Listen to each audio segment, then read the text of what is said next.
और हमारे पास obvious NBS candidate है, शायद ये भी आप लोगों से पूछ ले बहुत से क्वेश्चंस।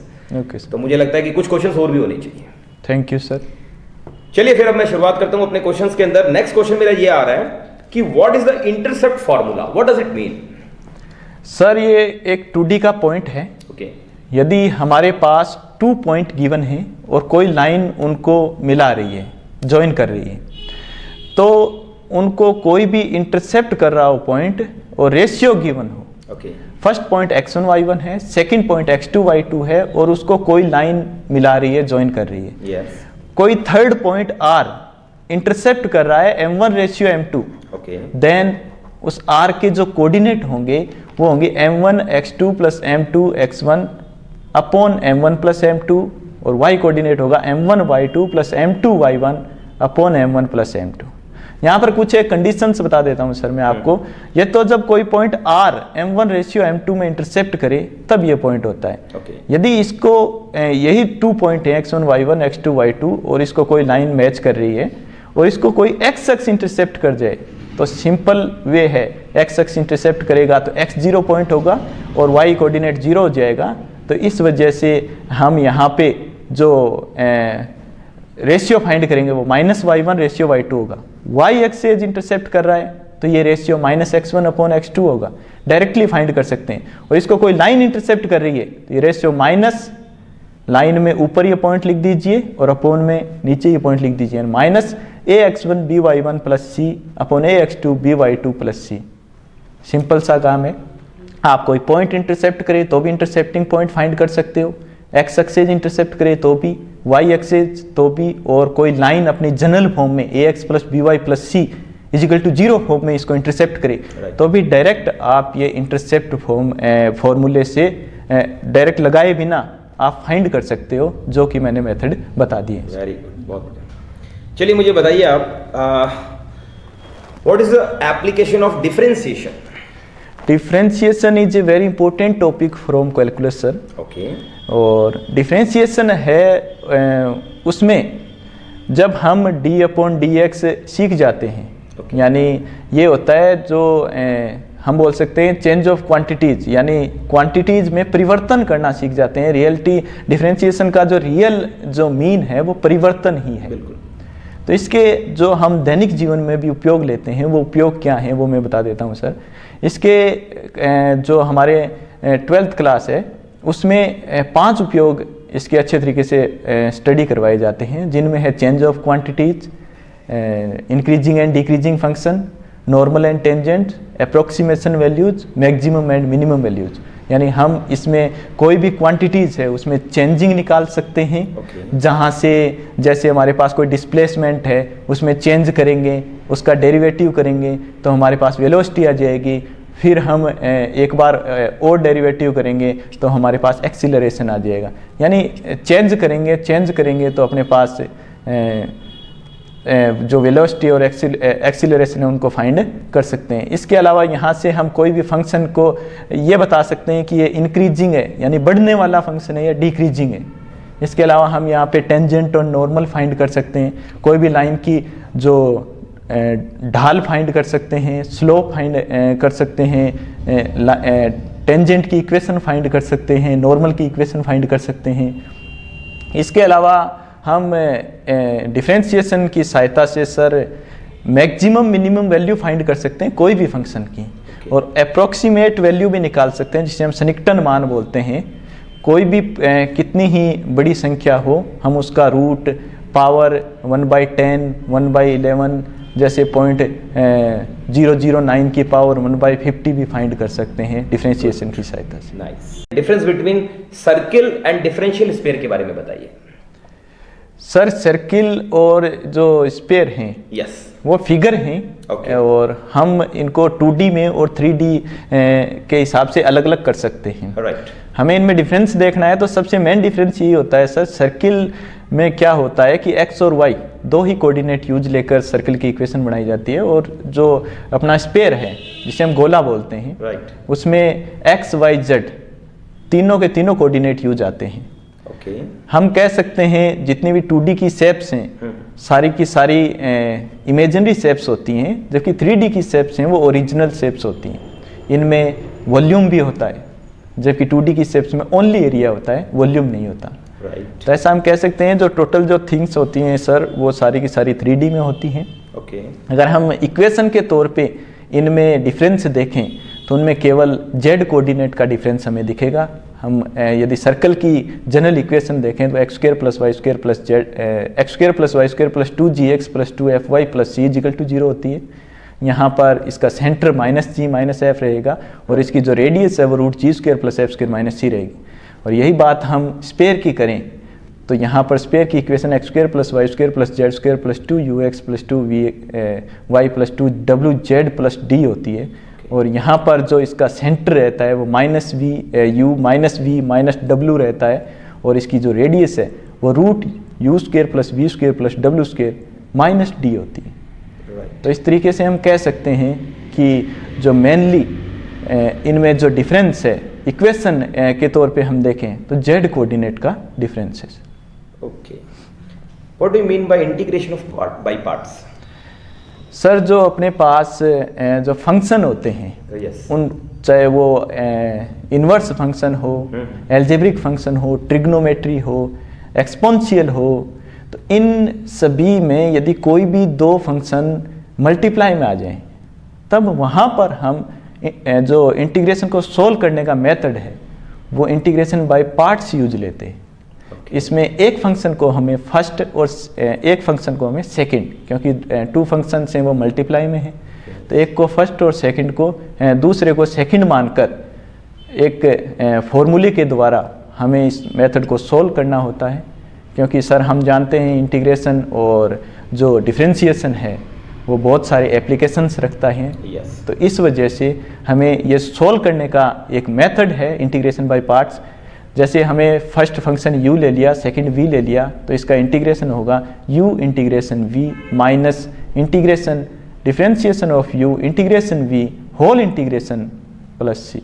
ओके, चलिए मेरा नेक्स्ट क्वेश्चन है आपसे, कॉनिक सेक्शन के बारे में क्या जानते हैं आप? जैसा कि सर मैंने आपको बताया ज्योमेट्री जो है मेरा सबसे ज़्यादा इंटरेस्टिंग पार्ट है। Okay. और उसी का क्वेश्चन आपने मुझसे पूछा है तो मैं आपको धन्यवाद देना चाहूँगा इस क्वेश्चन के लिए।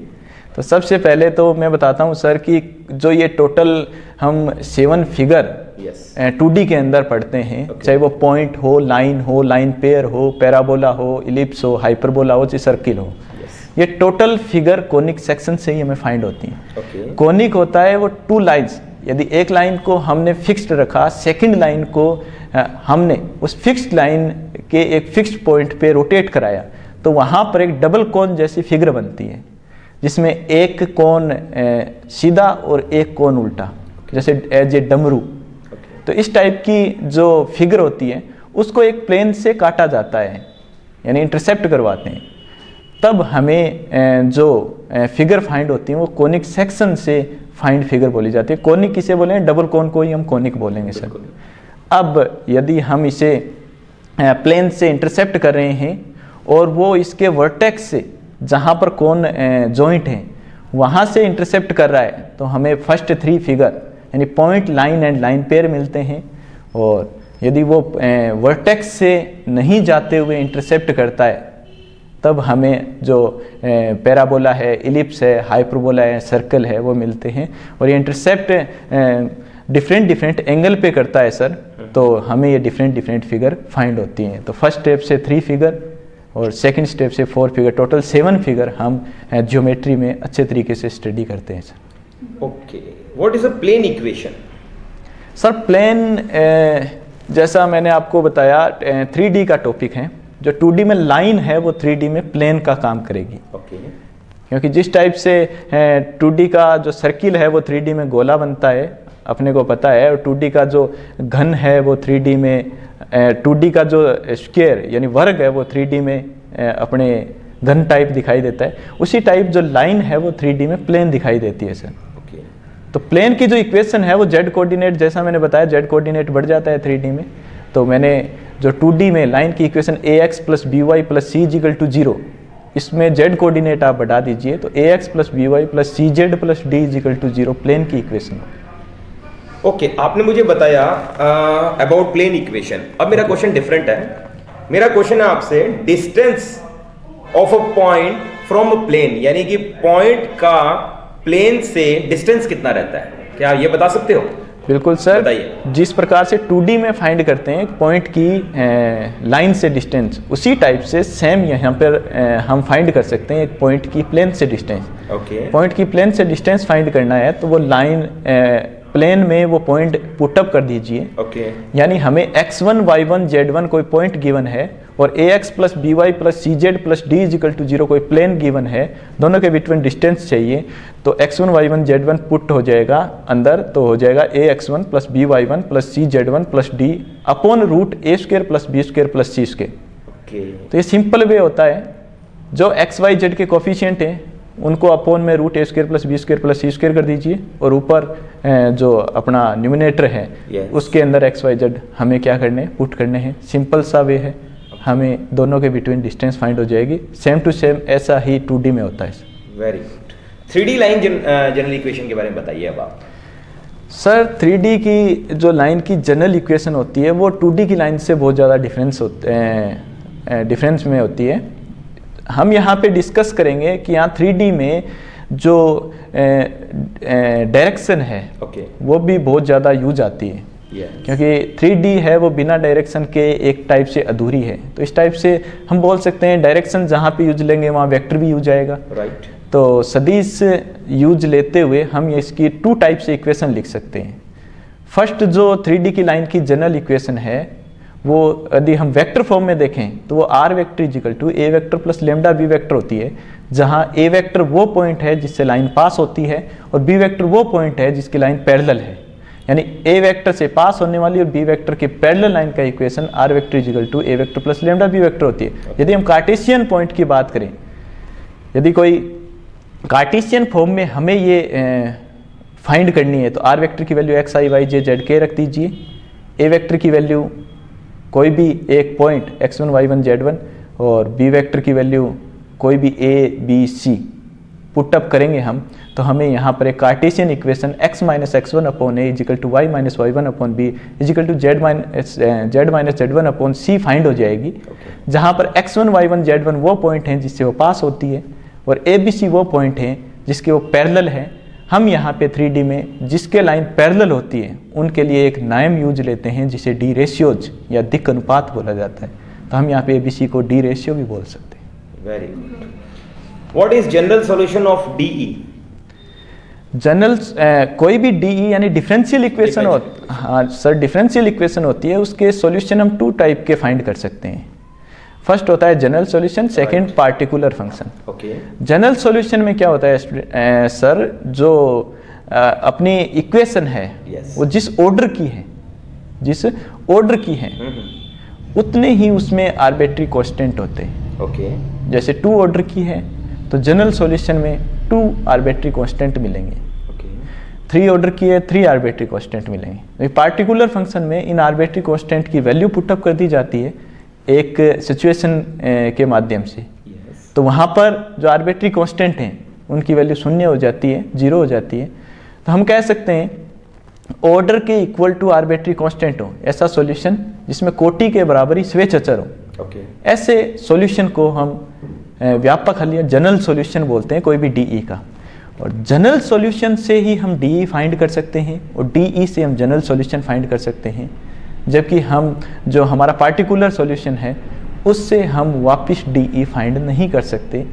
ये हमें पता चलता है जनरल सॉल्यूशन से। ओके। तो जनरल सॉल्यूशन जब भी हमें फाइंड करना हो इंटीग्रेशन यूज लिया जाता है, ये चीज़ हमें डिफरेंशिएशन यूज लिया जाता है सर, इंटीग्रेशन यूज लिया जाता है, सॉरी मैं माफ़ी चाहूँगा। और जब हमें डिफरेंशियल इक्वेशन जनरेट करनी हो जनरल सॉल्यूशन से तो हमेशा ही डिफरेंशिएशन यूज लिया जाता है। ओके। होमोजेनियस डिफरेंशियल इक्वेशन के बारे में बता सकते हैं? बिल्कुल सर, ये एक डिफरेंशियल इक्वेशन का टाइप होती है। ओके। हम जब डिफरेंशियल इक्वेशन स्टडी करते हैं तो first order and first degree की जो डिफरेंशियल इक्वेशन है वो 3 टाइप की डिफरेंशियल इक्वेशन हम स्टडी करते हैं। ओके। फर्स्ट होती है वेरिएबल सेपरेशन होने वाली, जिससे वेरिएबल सेपरेट करके हम वहाँ पर जो अभी हमने जो जनरल सॉल्यूशन का डिस्कस किया था वो फाइंड कर सकते हैं। सेकंड होती है होमोजीनियस। कैसे सॉल्यूशन करते हैं इसका डिफरेंशियल होमोजीनियस वाले? हाँ अभी बताएंगे सर। जो होमोजीनियस है वो सेकंड और थर्ड लीनियर, तो हमें यहाँ पे होमोजीनियस के बारे में डिस्कस करना है। यस।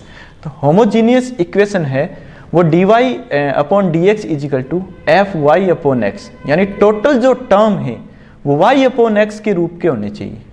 इनके अलावा ओनली कांस्टेंट हो सकते हैं, वेरिएबल कोई नहीं होना चाहिए, यानी टोटल टर्म में y अपॉन एक्स होना ही चाहिए।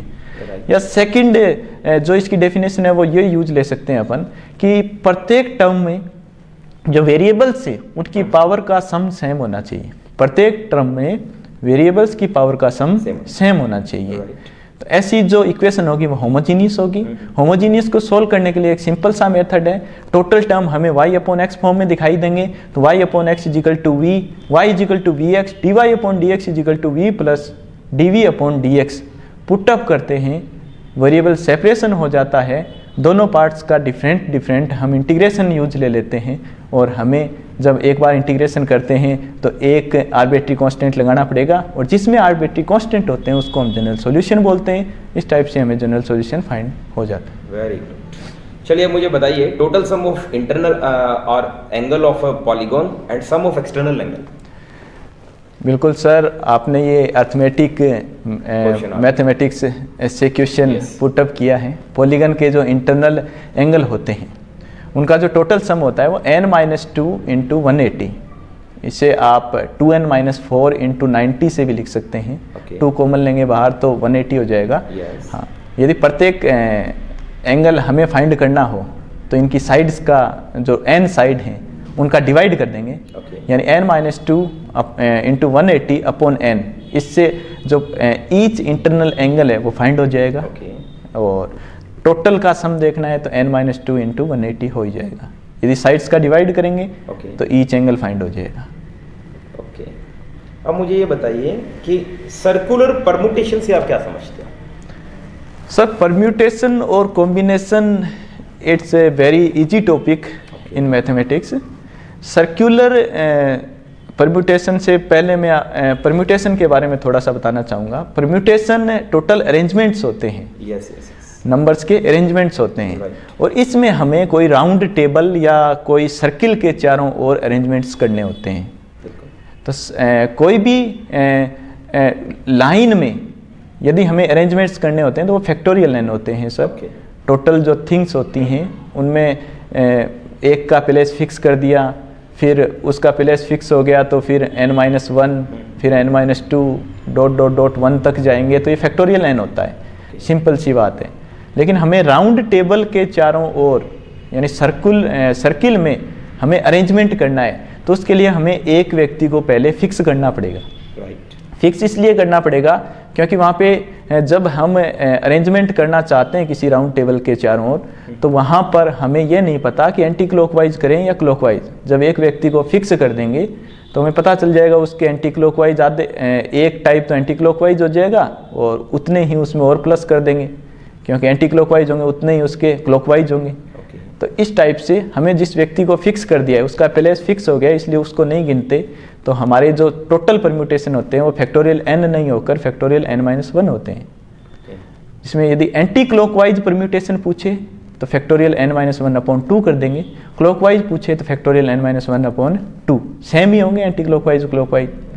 इसमें कई बार सर ऐसा भी पूछ लिया जाता है, जो हमारे राउंड टेबल के चारों ओर हमें कोई भी व्यक्तियों को सेट करना है, उसमें से जैसे अपने पास 12 व्यक्ति हैं और उसमें से हमें 8 को राउंड टेबल के चारों ओर बिठाना है, कितने तरीके से बिठा सकते हैं अपन? तो उनके लिए सिंपल वे है, आप n/r ज्ञात कीजिए, यानी 12p8 ज्ञात कीजिए और उसमें 8 का डिवाइड कर दीजिए, यानी 1/n n/r। सिंपल सा वे है, कुछ चुनकर भी हम किसी राउंड टेबल के चारों ओर अरेंज कर सकते हैं। तो इस टाइप से सर्कुलर परम्यूटेशन हमारे लिए बहुत ज़्यादा उपयोगी है। इंग्लिश टीचर आई बिलीव आज तो मैं मैथमेटिक्स टीचर भी बन गया थे। What is linear DE and its solution? जैसा हमने पीछे डिफरेंशियल इक्वेशन के बारे में पढ़ा, इसको जनरल सॉल्यूशन फाइंड करने के जो 3 वे बताए थे। फर्स्ट वेरिएबल सेपरेशन था, होमोजीनियस के बारे में हमने डिस्कस कर ही लिया, पूछा था मैंने। अब थर्ड सर लीनियर के बारे में मैं आपको बता देता हूँ। जो differential equation dy upon D x plus P Y is equal to Q या dx upon D Y plus P dash X is equal to Q1, इस टाइप की जो इक्वेशन होती हैं, जैसे हम लीनियर इक्वेशन अलजेब्रा में पढ़ते हैं x plus B Y plus C is equal to 0, उसी टाइप की ये होती हैं, dy upon D x plus P Y is equal to C. तो ऐसी जो लीनियर में मैच खाती हुई इक्वेशन होती हैं वो total equation linear differential equation बोला जाता है उनको। और लीनियर डिफरेंशियल इक्वेशन को सोल्व करने के लिए हम यहाँ पे एक मेथड यूज लेते हैं, और ये मेथड है सबसे पहले हमें यहाँ पे इंटीग्रल फैक्टर फाइंड करना होता है, जिसे हम समाकल गुणक बोलते हैं, जिसे हम IF से डिनोट करते हैं, IF इजिकल टू ई की पावर पी डी एक्स। और यदि मैंने सेकंड टाइप की जो लीनियर इक्वेशन बताई उसके लिए IF फाइंड करना है तो ई की पावर पी डी वाई से फाइंड करेंगे, क्योंकि फर्स्ट टाइप में जो p होता है वो x का फंक्शन होता है, इसलिए इसका इंटीग्रेशन विद रिस्पेक्ट x होगा, और सेकंड में जो अपना p होता है y का फंक्शन होता है, इसलिए यहाँ पे इंटीग्रेशन विद रिस्पेक्ट y होगा। तो सर इंटीग्रल फैक्टर फाइंड हो गया, तो फर्स्ट जो लीनियर इक्वेशन है dy upon D x plus P Y is equal to q, इस लीनियर इक्वेशन का जो सॉल्यूशन होगा वो होगा y गुणा I F is equal to q गुणा I F d x plus c, यानी y गुणा आई एफ जो हमने फाइंड किया e की पावर पी डी एक्स, तो y गुणा e की power p d x is equal to integration q गुणा I F d x plus c. इसमें सबसे ज़्यादा जो हमने पीछे डिस्कस किया था इंटीग्रेशन बाय पार्ट, क्योंकि q गुणा आई एफ में दो फंक्शन मल्टीप्लाई में आएंगे, सबसे ज़्यादा इंटीग्रेशन बाय पार्ट से इस जो इंटीग्रेशन है उसको सोल्व किया जाता है। तो सिंपल सी वे है, p और q फाइंड कीजिए, second type integral factor find कीजिए IF e की power p d x, third y गुणा I F is equal to integration q गुणा I F d x plus c से आंसर दे दीजिए। यहाँ पर सबसे ध्यान रखने वाली बात ये होती है, जो यहाँ पर e की पावर पी डी एक्स आप फाइंड कर रहे हैं IF, उसमें प्लस c नहीं लगाना, ये जो इंटीग्रेशन का पहला अपवाद है सर, इसके बारे में मैं आपको बताना चाहूँगा। बच्चे जो अपने जब क्लास में पढ़ाते हैं स्टूडेंट्स होंगे वो, हाँ, तब वो इसका कोई वैसे रीजन नहीं है सर, तो इसलिए इसको हम अपवाद के रूप में ले सकते हैं, बाकी कोई मैथमेटिक्स में ऐसे एक्सेप्शन होते नहीं। यू स्टेटेड वेरी वेल, और आपने बहुत अच्छा आज इंटरव्यू दिया है। आपको पीडी क्लासेस के बारे में कैसे मालूम चला था? सर जैसे ही मैंने NVS का जो एग्ज़ाम क्रैक किया तो तुरंत ही मैंने इंटरव्यू के लिए जो वीडियो हैं वो खोजने शुरू किए, क्योंकि जैसे ही ये कोरोना पैंडेमिक के कारण आगे खिसका है, वो अच्छी बात है, मैं यहाँ पर आ भी गया हूँ तैयारी करने के लिए। तो जैसे ही पता चला तो मैंने इंटरव्यू के लिए वीडियो खोजे, तो पीडी क्लासेज आया, मैंने देखा कि किस तरीके से यहाँ पर बिल्कुल सामने रखकर मॉक इंटरव्यू लिए जाते हैं, अलग अलग तरीके से यहाँ पे प्रिपरेशन करवाई जाती है, मोटिवेट किया जाता है, तो वो सारी चीज़ों ने मुझे प्रभावित किया। और उसके बाद तब तो मैं किसी काम से बिजी था, लेकिन अभी जो टाइम मिला है उसका उपयोग करते हुए मैं यहाँ पे आया हूँ। तो जैसा मुझे दूसरा ही दिन है तो काफ़ी कुछ आपको दूसरा ही दिन है तो काफ़ी कुछ जो सेल्फ कॉन्फिडेंस आया है, जिस वजह से मैं इतना बोल पा रहा हूँ, वरना पहले दिन तो इंटरव्यू भी जो इंट्रो है उसमें भी मुश्किल हो ही रही थी। और साधना की फ्रेंड सरिता भी यहीं से ही पढ़ के गई है भाई, और सरिता जो है वो एक सक्सेसफुल पीडिको बन चुकी है, और मैं चाहता हूँ साधना भी जो गोरखपुर से वो भी जल्दी सक्सेसफुल बने, और हम रीनेम लें भाई साधना का भी जल्दी, right? Same case with Amit. तो मेरी बेस्ट विशेस आपको, बेटा, शाबाश, बहुत बढ़िया।